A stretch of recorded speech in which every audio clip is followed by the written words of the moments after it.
Saya Sania Faida, kita lanjut ke rangkaian berikutnya. Pembangunan di Kabupaten dan Kota Bogor terbilang masif. Kini bisa kita lihat ada Tugu Pancakarsa di kawasan Sentul. Ada juga taman-taman di bilangan Cibinong dan sekitarnya. Di Kota Bogor juga kita disuguhkan dengan taman kota yang menjadi salah satu destinasi favorit wisatawan. Tribuners yang di luar Bogor mungkin ingin tahu juga nih, pembangunan apa saja yang sudah ada di wilayah Bogor. Malahan ada beberapa yang kini menjadi ikon baru, baik untuk kota maupun Kabupaten Bogor. Penasaran bagaimana bentuknya? Mari kita simak videonya berikut ini. Hampir setiap jengkal alam di Bogor merupakan kepingan sejarah. Bangunan, budaya, sampai udaranya yang sejuk masih menjadi magnet penarik pelancong untuk datang. Puing demi puing menyimpan cerita lama tak mungkin pudar.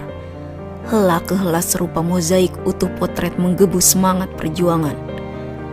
540 tahun lamanya Bogor kokoh berdiri. Tumbuh dengan beragam kepemimpinan, bermisi membangun dan mempercantik. Kumuh pernah menjadi wajah, macet bahkan menempel sebagai momok yang membayangi perkembangan kota. Berbagai inovasi dicanangkan guna menghantam stigma penutup primadona Bogor. Bogor, kini wajah etalase mukian menawan. Tugu Kujang masih gagah menyambut pendatang. Kebun raya tetap hijau, walau dirundung polemik akibat gebrakan. Sabarnya stasiun Bogor meski dihujam sikap egois angkot. Surya Kencana makin menawan, walau hanya di mata wisatawan. Bogor, inikah wajah barumu sekarang?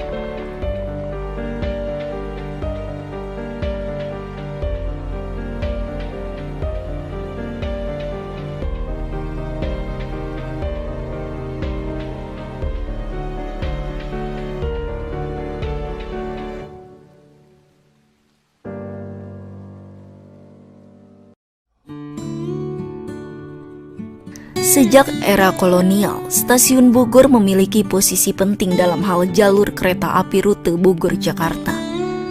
Stasiun yang selesai dibangun tahun 1881 ini berdiri di jantung kota Bogor, tepatnya di Jalan Kapten Muslihat, Kelurahan Cibogor, Bogor Tengah, Kota Bogor, Jawa Barat. Menjadi bagian penting dari hiruk-pikuk kegiatan masyarakatnya, stasiun Bogor terus membenahi diri. Wajah yang awalnya menghadap ke bagian timur, kini dipindah ke arah barat. Tampilan bangunan lama pun tak nampak saat ini. Gedung bertuliskan tahun 1881 Bogor, justru dinikmati warga juga wisatawan di alun-alun. Kini para pengelaju masuk stasiun Bogor melalui Jalan Kapten Muslihat dan Jalan Mayor Oking. Tak hanya wajah, sistem keberangkatan pun tak lagi sama. Sedari menggunakan tiket kertas, kini menggunakan kartu dengan sistem canggih. Pun demikian dengan keretanya. Kesemrautan kereta ekonomi sekarang sudah tertata modernisasi dari KRL Komuter Line. Tak hanya rute Bogor-Jakarta, stasiun Bogor juga melayani transportasi menuju Sukabumi dengan KA Pangrango. Upaya keras PT KAI dalam menata wajah stasiun Bogor juga sinergi dengan program pemerintah Kota Bogor. Kawasan yang dulunya menjadi sarang PKL, saat ini tertata rapinya pedestrian. Sayang, sikap penegak perda masih menciut ketika dihadapkan dengan sopir angkot yang tak mau mengalah menunggu penumpang di sekitaran stasiun Bogor.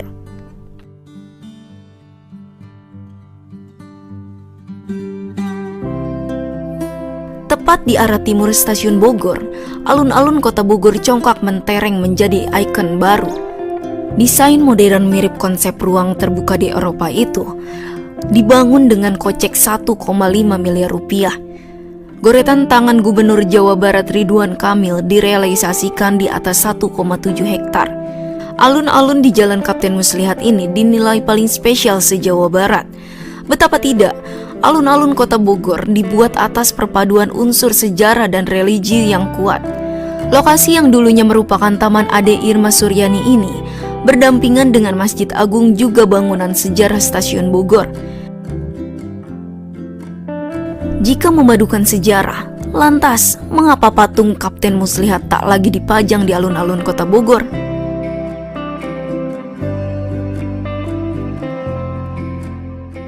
Ya, semua tokoh masyarakat maupun budayawan dan lain-lain ya mempertanyakan hal itu.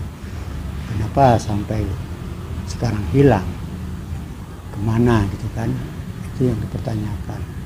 Seharusnya tidak perlu dihilangkan karena tidak mengganggu apa-apa. Walaupun tidak dihilangkan juga monumen itu. Kenapa? Itu sejarah yang sangat betul-betul punya punya historis yang melekat. Karena Kapten Muslihat itu memang gugurnya di situ, bertempurnya di situ, ya maka dijadikan jalan Kapten Muslihat. Itu untuk dikenang oleh para generasi penerus bahwa di situ pernah terjadi pertempuran melawan tentara Inggris saat itu. Dan sekarang kantor polisi sekarang markasnya di situ, tentara Inggris ya. Disitulah beliau gugur. Alun-alun kota Bogor serupa tapi tak sama dengan Taman Sempur. Ruang terbuka publik yang dulunya merupakan lapangan sepak bola disolek menjadi taman saat kepemimpinan Wali Kota Bogor Bima Arya. Lapangan di tanaman rumput khusus bin mahal. Fasilitas ditata hasil kumpul dana CSR. Skatepark dibangun memenuhi kaula muda yang masih menggebu-menggeluti hobinya. Lapisan styrene butadiene rubber atau SBR dan ethylene propylene diene monomer atau EPDM di jogging track memanjang penghobi lari di Taman Sempur. Tak hanya wahana bermain dan olahraga, di Taman Sempur juga menjadi ajang pegiat komunitas untuk menunjukkan eksistensinya. Warga dan wisatawan yang berkunjung pun tak perlu khawatir kehabisan makanan juga minum. Pemkot Bogor menata para pedagang PKL di satu titik. Di sana, para warga bisa menikmati banyak fasilitas seperti tempat membaca buku gratis. Ada juga fasilitas penunjang seperti toilet portable. Aliran Sungai Ciliwung yang menjulang membuat suasana di Taman Sempur semakin nyaman. Udara di Taman Sempur terbilang segar karena lokasinya yang berada persis di samping kebun raya.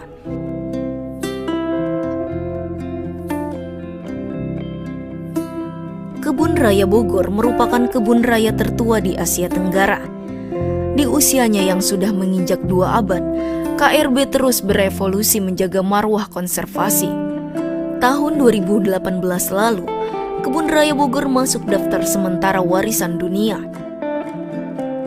Dulunya, Kebun Raya Bogor hanya dijadikan sebagai kebun percobaan bagi tanaman perkebunan yang akan diperkenalkan di Hindia Belanda.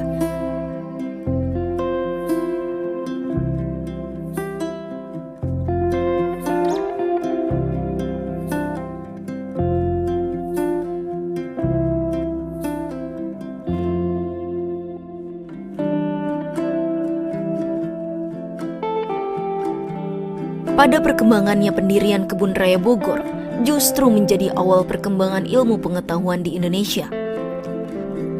Tak ayal, tahun 1842 lahir Institut Ilmu Pengetahuan Bibliotheca Bogoriensis. Herbarium Bogoriens di tahun 1844. Kebun Raya Cibodas tahun 1860. Laboratorium Trup tahun 1884 dan Museum dan Laboratorium Zoologi di tahun 1894.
adalah Fitri, saya merupakan pemandu di Kebun Raya Bogor.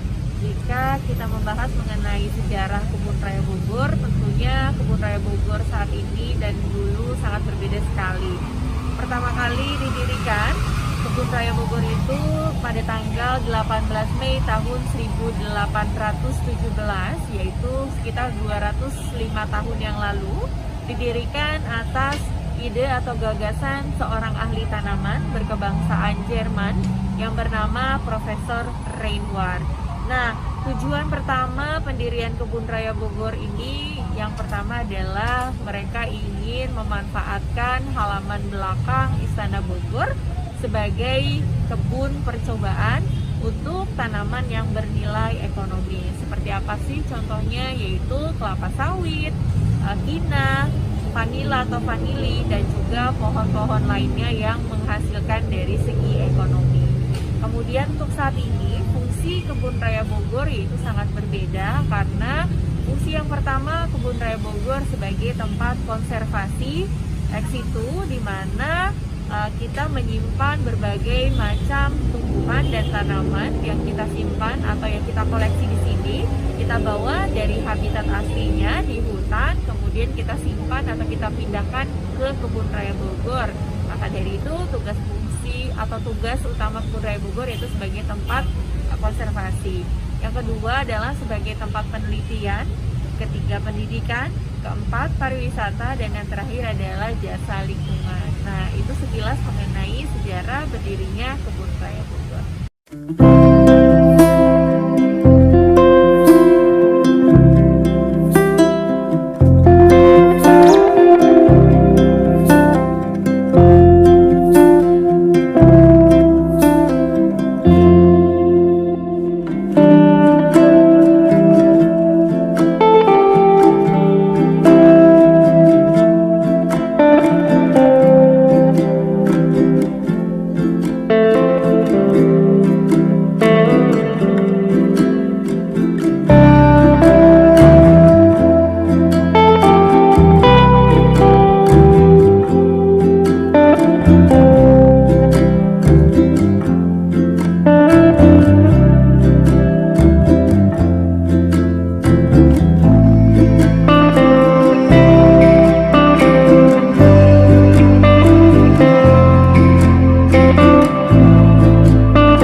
Sampurasun. Saya Pak Atma akan menjelaskan tentang batu yang berada di dalam Kebun Raya Bogor, tidak jauh dari makom Ibu Ratu Galuh Bangku Alam. Jadi batu ini dinamakan batu Semar. Kenapa dinamakan batu Semar? Karena dulu ada sejarahnya. Sebelum ada di sini, ini batu posisinya di bawah kali ya. Ini waktu dari zaman Bapak Presiden Soekarno ya, karena ada sejarahnya ya. Ini dari pewayangan juga ya, Eyang Semar.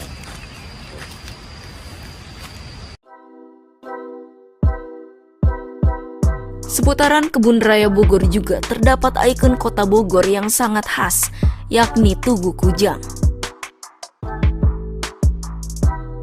Tugu Kujang berdiri kokoh di pusat kota sejak 4 Mei 1982 dengan tinggi 25 meter. Tugu Kujang dibangun di masa kepemimpinan Wali Kota Bogor Ahmad Sobana.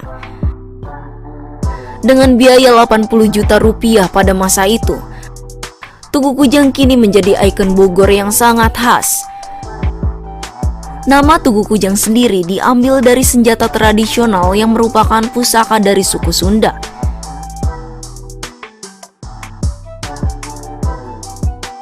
Kujang merupakan senjata yang sudah ada sejak abad ke-14 Masehi, tepatnya di masa pemerintahan Kerajaan Prabu Siliwangi.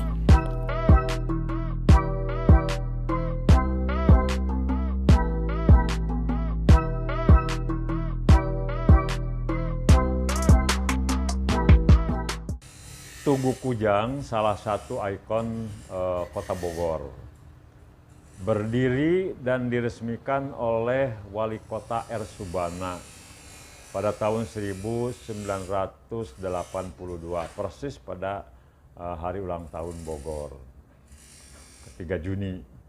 Nah, sebelum dibangun Tugu Kujang, di sekitar itu adalah ada pohon beringin, ya, atau pohon beringin ya tidak terlalu besar lah. Itu karena itu pertigaan dulunya. Pertigaan, dan sebelum tahun 74 itu masih jalan itu satu melingkar dari Pasar Bogor sampai ke Sempur, sebab jalan Pajajaran itu tahun 70-an belum ada.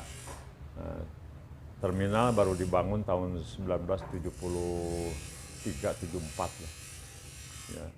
Pas ada jalan Jagorawi aja itu. Itu. Nah, itu untuk Tugu Kujang.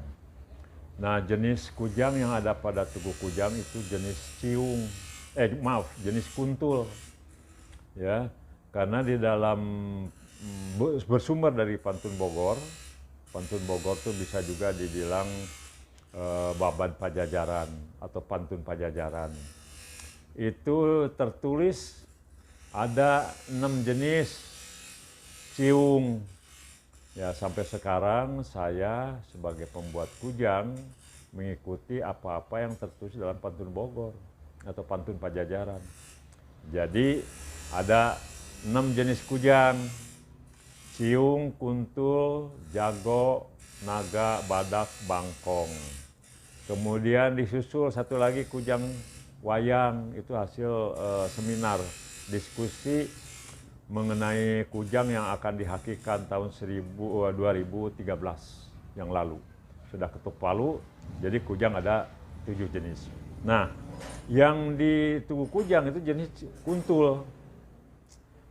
Seharusnya menurut pendapat saya itu adalah kujang ciung seharusnya di sana. Kenapa kujang ciung? Kujang ciung itu kujang raja dan harus mata 9.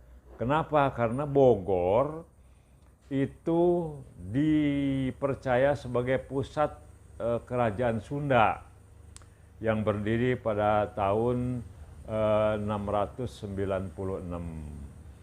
Ya, dulu raja pertamanya Tarusbawa. Kemudian berdiri kerajaan Pajajaran tahun 1482. Ya, jadi Sunda Pajajaran, Sunda Galuh menjadi satu, jadi kerajaan Pajajaran. Nah, berpusat di sini. Raja Pajajaran pertama, ya Sri Baduga Maharaja, Ratu Haji di Pakuan Pajajaran atau kita kenal sebagai Prabu Siliwangi. Gitu. Pemerintah dulu merencanakan ada Tugu Kujang sebagai simbol bermulanya kerajaan Sunda di Bogor dan kerajaan Pajajaran di Bogor. Cuma sayangnya jenisnya kuntul, karena ya kita sama-sama memaklumi saja pada waktu itu dari tim perencana dan pembangunan Tugu Kujang di Kota Bogor belum mengerti jenis kujang. Jenis-jenis kujang baru dikupas, baru dipaparkan oleh budayawan Sunda, yaitu Anis Jatisunda pada tahun 1995. Itu pernah dimuat di Radar Bogor. Begitu tuntas dikupas mengenai kujang. Nah, sebelumnya belum ada. Jadi pengetahuan tentang kujang minim sekali. Kalaupun ada itu barangkali hanya mereka-reka saja, mengira-ngira saja begitu. Nah, setelah ada paparan dari Ki Anis Jatisunda mengenai kujang yang bersumber dari Pantun Bogor, baru sekarang masyarakat mengetahui bahwasanya kujang ada 6 jenis berdasarkan Pantun Bogor. Ditambah satu lagi jenis yaitu kujang wayang. Itu hasil seminar kemarin. Seharusnya memang kujang ciung mata 9 itu di sana, itu di Tugu itu. Makanya saya terus terang aja dengan teman-teman yang ada di Yayasan Kujang Pajajaran selalu bermimpi, selalu berangan-angan adanya kujang raja di Bogor, yaitu Kujang Ciung matanya 9. Itu entah di mana berdirinya, entah di kabupaten, entah di kota Bogor. Itu kami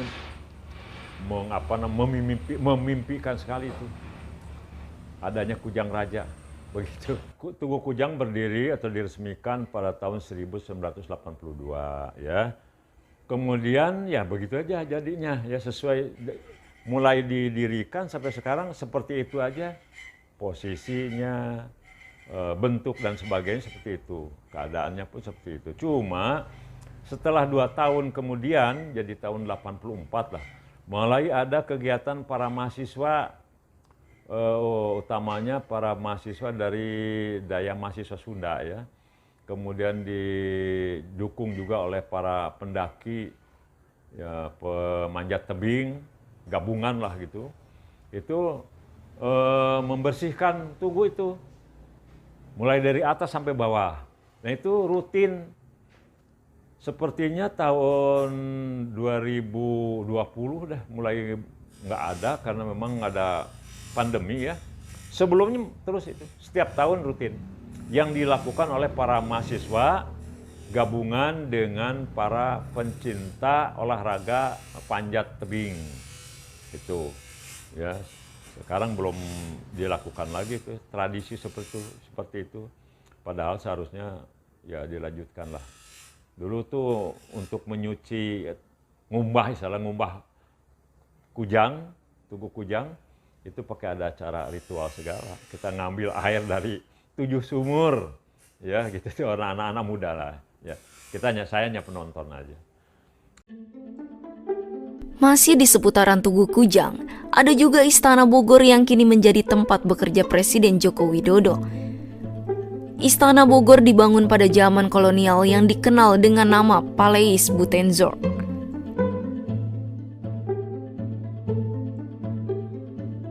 Pada Agustus 1744, Istana Bogor didirikan Gustav William Baron van Imhoff dengan tujuan sebagai rumah peristirahatan. Desainnya terinspirasi dari kediaman Duke Marlborough di Inggris.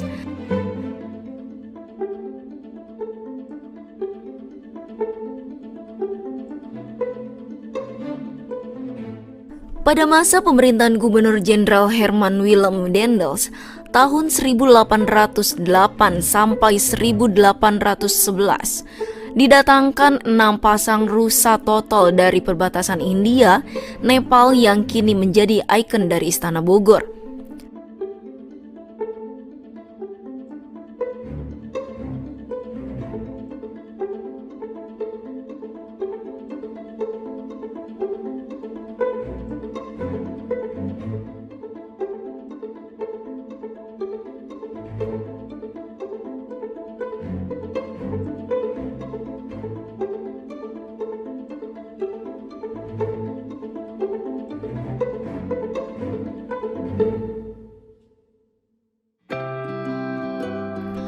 Ikon kota Bogor tentu tak hanya istana.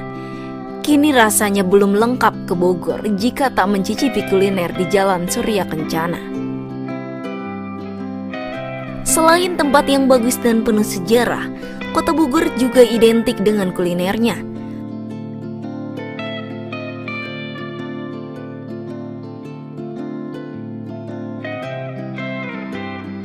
Pusat jajanan di Jalan Surya Kencana masuk list daftar lokasi yang patut didatangi wisatawan. Jalan Surya Kencana dibuat oleh Gubernur Jenderal Daendels pada tahun 1808.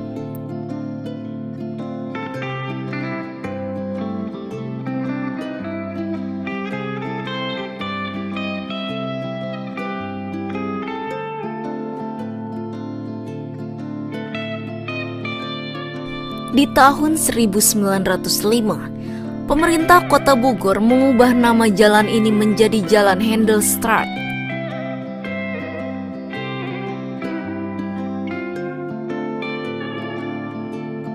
Kemudian, zaman kemerdekaan diubah kembali menjadi Jalan Perniagaan. Sampai akhirnya tahun 1970-an, Jalan Surya Kencana diresmikan. Di tahun 1853, Gubernur Jenderal J.C. Baud mengatur zona permukiman berdasarkan etnis tertentu untuk memudahkan pemerintah kolonial mengontrol masyarakat. Dalam kebijakan ini, melarang etnis Tionghoa tinggal di tengah kota. Untuk itulah traveler akan menemui banyak rumah penduduk asli Tionghoa, kuliner khas Tionghoa, dan aktivitas jual beli di sana. Maka tidak heran jika Jalan Surya Kencana kini dikenal sebagai kawasan pecinan.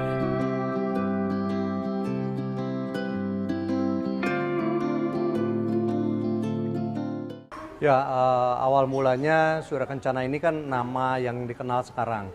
Tetapi kalau di era zaman dulu, itu namanya bukan Surya Kencana pastinya.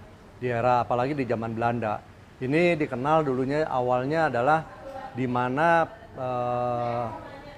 pemerintah Belanda membuat jalan sepanjang Anyer sampai Panarukan. Yang dikenal adalah jalan pos atau posweg, ya, posweg atau jalan pos. Nah, pada tahun 1905 itu dia berubah nama jadi Handelsstad, ya. Dan pada tahun sekitar setelah kemerdekaan itu berubah jadi namanya perniagaan. Karena di sana pusatnya orang bertransaksi jual beli, makanya dikenal dengan jalan perniagaan. Tetapi pada tahun 1970 itu dia berubah nama menjadi Jalan Surya Kencana. Nah, nama Jalan Surya Kencana itu adalah nama dari seorang Raden yang nama lengkapnya Raden Surya Kencana, sehingga nama ini dipakailah menjadi Jalan Surya Kencana. Itu perubahan nama dari 1808 sampai ke 1970-an. Waktu itu mungkin transportasinya tidak sebanyak di tahun 70-an atau sampai saat ini. Itu jalan ini masih jalan yang ya tidak terlalu padat dan jalannya juga tidak semulus seperti yang sekarang kita lihat. Jadi masih bercampur dengan tanah dan sebagainya. Jadi belum terbangun dengan jalan yang seperti sekarang kita bisa rasakan. Nah, jadi jalan utama ini yang menyambung atau menghubungi kota satu dengan kota yang lain. Misalnya orang mau ke Cianjur harus lewat Jalan Surya Kencana. Dan seperti itu. Dan untuk masalah transportasi, ya untuk orang-orang Belanda itu atau orang-orang Ningrat, mereka udah punya kendaraan ya. Tapi kalau pada umumnya untuk orang-orang kita, itu lebih banyak mereka naik kuda ya. Ada delman, ada kuda, dan ada mobil kayak apa ya, kayak oplet gitulah. Dan berjalannya waktu, dulu di Jalan Surya Kencana ini dua arah, nggak seperti yang sekarang kita saksikan di tahun-tahun sekarang. Ini dua arah. Dulu ada kendaraan yang berupa bemo. Jadi perubahan transportasi ini juga dirasakan dengan perkembangannya zaman gitu. Kalau sekarang kita lihat hari ini Surya Kencana banyak ruko, banyak segala toko-toko ya. Bahkan mungkin ada beberapa masih rumah tua. Tetapi kalau kita kembali mundur, bahwa Surya Kencana dulu nggak sepadat ini. Di sini ada Tangsi. Tangsi itu adalah pusat militer ya, dan sekarang sudah tidak ada gitu ya. Jadi Surya Kencana ini menjadi tempat yang paling strategis, dan karena perkembangan zaman akhirnya semakin padat dan yang rumah-rumah tua itu mulai berganti wajah menjadi rumah modern.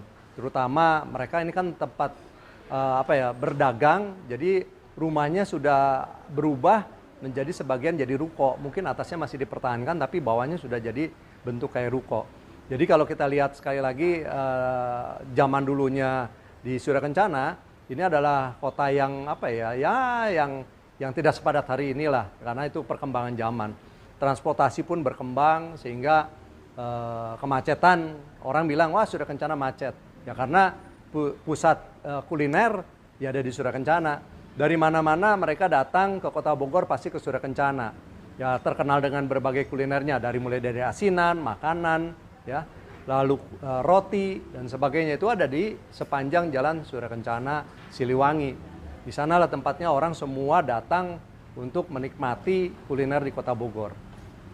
Ya, Sekali lagi kalau bicara soal Surya Kencana ini banyak makanan yang terakulturasi. Di antaranya makanan yang cukup banyak orang datang ke sini adalah cari soto kuning. Ya, kalau cari soto kuning pasti di Surya Kencana. Tetapi jangan lupa bahwa soto kuning itu pun ada generasinya. Ada beberapa yang jualan soto itu memang generasi dari ayahnya ke anaknya sekarang. Bahkan kalau kita tahu nasi goreng guanco, ya itu udah generasinya udah mulai ke cucu nih.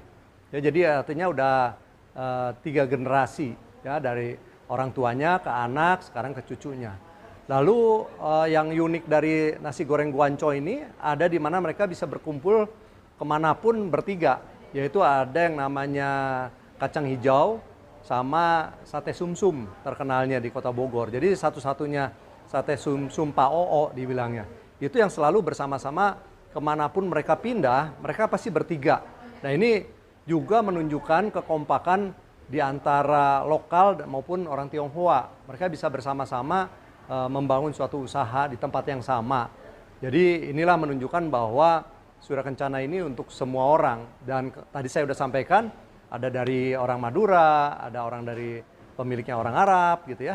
Artinya di sini udah mulai terbuka, tidak hanya melulu orang Tionghoa. Dan makanannya pun udah terakulturasi banyak lah ya dengan makanan-makanan lokal juga gitu. Harapan saya sebagai warga masyarakat Bogor ya, yang mungkin tidak tinggal di Surya Kencana tapi saya tinggal di Siliwangi, tentunya dengan upaya pemerintah sudah membuat lebih indah Surya Kencana dengan tata lampu yang baik ya. Tentunya harapan saya ini betul-betul bisa dijaga, di maintenance agar tidak ada lampu yang mati, yang gelap, sehingga orang datang ke Bogor itu bisa menikmati keindahan Surya Kencana hari ini. Jadi sekali lagi harapan saya pribadi bahwa Bogor semakin dikenal banyak orang dan Bogor terbuka untuk semua orang dan Bogor bisa mampu berdiri dari ciri khasnya yaitu kulinernya sehingga mendatangkan orang-orang datang ke Kota Bogor. Selamat ulang tahun Kota Bogor, semoga jaya dan sukses selalu. Wilayah Bogor tak hanya dikenal dengan wisata dan kuliner saja, namun ada pula satu ikon Bogor yang kerap menjadi pusat perhatian, yakni Bendung Katulampa. Tak banyak yang tahu, Bendung Katulampa Bogor ternyata memiliki beragam kisah menarik di baliknya. Bendung Katulampa sendiri berlokasi di Kelurahan Katulampa, Kecamatan Bogor Timur, Kota Bogor. Bendung Katulampa kerap menjadi pusat perhatian terutama musim hujan tiba. Pasalnya, Bendung Katulampa berfungsi sebagai warning system atau peringatan dini terkait potensi banjir di wilayah Bogor maupun Jakarta. Debit air yang masuk di Bendung Katulampa dapat menjadi indikator banjir atau tidaknya wilayah Jakarta akibat meluapnya Sungai Ciliwung yang mengalir dari kawasan puncak. Pembangunan Bendung Katulampa sudah direncanakan sejak tahun 1889 dan selesai dibangun pada tahun 1911 oleh pemerintah Hindia Belanda di bawah pengawasan Frekis. Di zamannya, struktur bangunan yang juga hasil karya Insinyur Hendrik van Breen ini mampu mengairi areal irigasi seluas 7.145 hektar. Namun, kini tinggal melayani 333 hektar saja. Bendung Katulampa diketahui memiliki 4 buah pintu penguras dengan lebar masing-masing 4 meter dan 5 pintu pengambilan irigasi. Di Bendung Katulampa, terdapat indikator tingkat siaga yang mengacu pada ketinggian air yang mengalir di Sungai Ciliwung. Warna biru siaga 3 tinggi air 150 cm.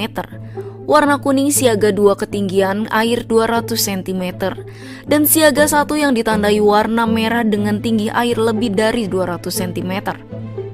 Ketinggian air di Mercu Katulampa digunakan sebagai indikator besaran debit yang terjadi untuk diinfokan kepada petugas demi kesiagaan penanganan banjir.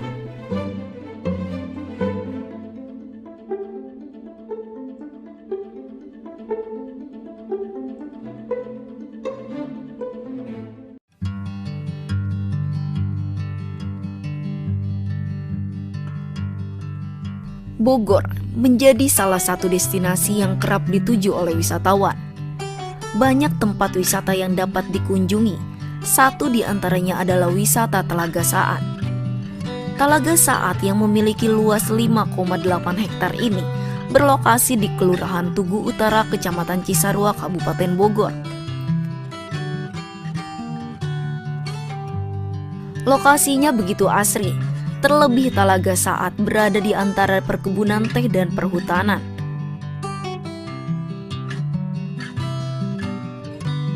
Tak hanya itu, Telaga Saat yang merupakan titik 0 km Ciliwung itu memiliki spot foto yang instagramable. Hal lain yang tak kalah menarik adalah terkait asal-usul dari arti Telaga Saat. Dalam bahasa Sunda, Telaga berarti danau atau situ, sedangkan Saat adalah kering. Berdasarkan cerita turun-temurun, Telaga Saat sudah ada sejak zaman kerajaan. Ketika itu, Telaga Saat tidak terlihat seperti sebuah situ atau danau, melainkan lahan kering seperti daratan. Namun kenyataannya, lokasi tersebut adalah sebuah rawa seperti lumpur hidup.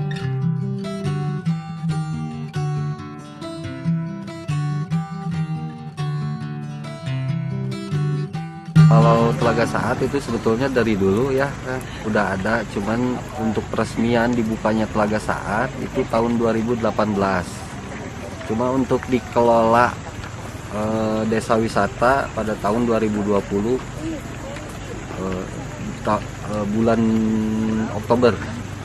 Dulu alami natural lah, masih natural, cuman ada pembangunan dari PUPR diperluas karena ini hulu titik 0 Ciliwung ya, jadi diperluas untuk tampungan air dari hulu. Dibilang saat itu jadi di permukaan airnya itu tidak nampak air, yang nampak itu semak-semak kayak rumput-rumput paris gitu, padahal di bawahnya ada air gitu, karena memang mungkin beratus-ratus tahun endapan-endapan itu jadi seperti itu gitu. Nah, setelah tahun 2018 baru ada pengerukan dari PUPR, dari Korem. Nah, akhirnya terciptalah telaga yang banyak airnya gitu. Telaga Saat dialiri air dari beberapa mata air. Setidaknya ada 4 mata air yang mengalir ke Telaga Saat, yakni mata air Cipamulaan, mata air Gayonggong, mata air Cikahuripan, dan mata air Cikaemasan.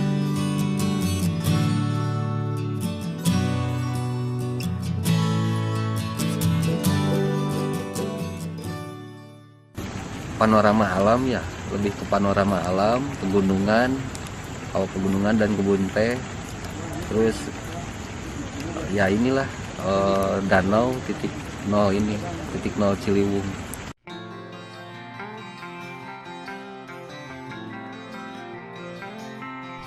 Seiring berjalannya waktu, Telaga Saat kian menarik untuk dikunjungi. Adanya fasilitas seperti musola, toilet, saung membuat Telaga Saat nyaman dikunjungi wisatawan.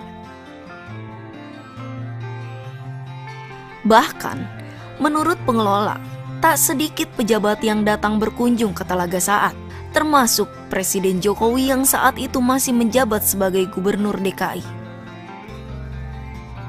Presiden Jokowi pernah menyambangi Telaga Saat pada tahun 2014.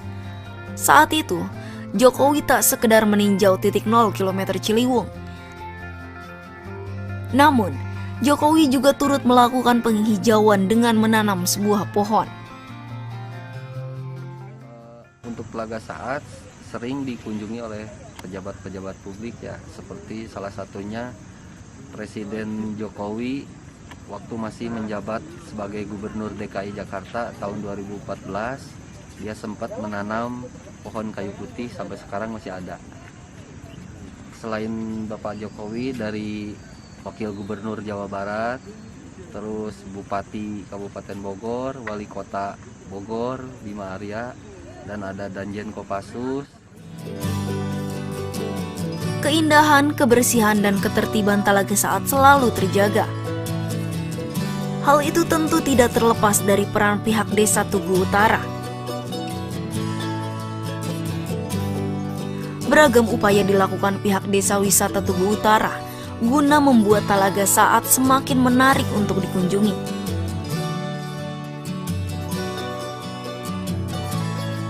Rencananya, pihak Desa Wisata Tugu Utara juga bakal melengkapi fasilitas yang ada di Talaga Saat.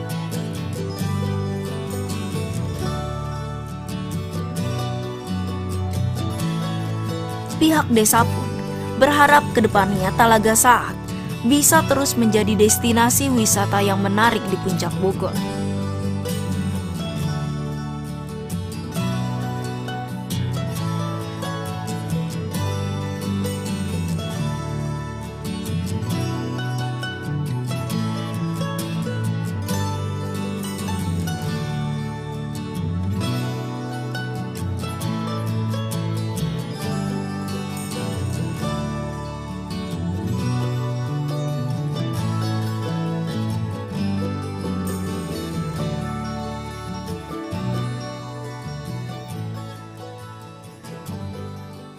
Talaga Saat dulu belum bisa dikunjungi karena ini belum jadi media objek sih sebetulnya, hanya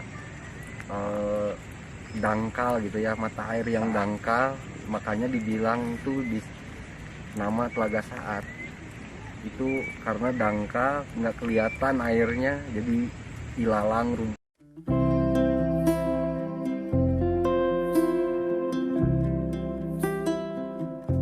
Tugu Pancakarsa merupakan ikon baru di Kabupaten Bogor. Tugu Pancakarsa berdiri di simpang sirkuit Sentul, Kabupaten Bogor. Bupati Bogor Ade Yasin bersama jajaran meresmikan Tugu Pancakarsa pada 27 Desember 2021. Sebelum dibangun Tugu Pancakarsa, simpang sirkuit Sentul menjadi satu dari banyak titik kemacetan di Kabupaten Bogor. Kini dengan adanya ikon baru tersebut, kawasan simpang Sentul terlihat lebih tertata. Tugu itu juga merupakan gambaran dari cita-cita luhur pemerintah Kabupaten Bogor yang dikemas dalam program prioritas Pancakarsa. Pancakarsa sendiri ialah 5 tekad Bupati Bogor Ade Yasin dalam menjalankan tugas. Di antaranya Karsa Bogor Cerdas, Karsa Bogor Sehat, Karsa Bogor Maju, Karsa Bogor Membangun, dan Karsa Bogor Berkeadaban. Tugu Pancakarsa diyakini memiliki fungsi ganda, bisa mempercantik wajah ibu kota dan memecah kemacetan lalu lintas.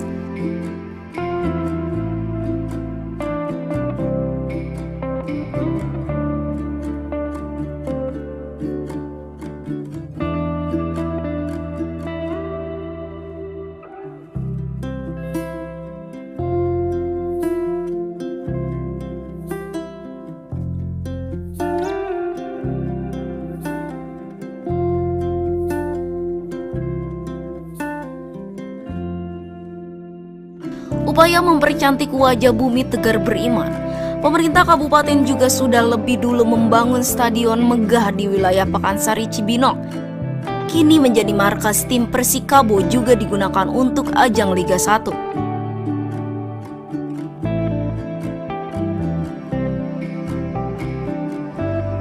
Pembangunan Stadion Pakansari sebenarnya sudah dimulai sejak tahun 2012, tepatnya pada era Bupati Bogor Rahmat Yasin.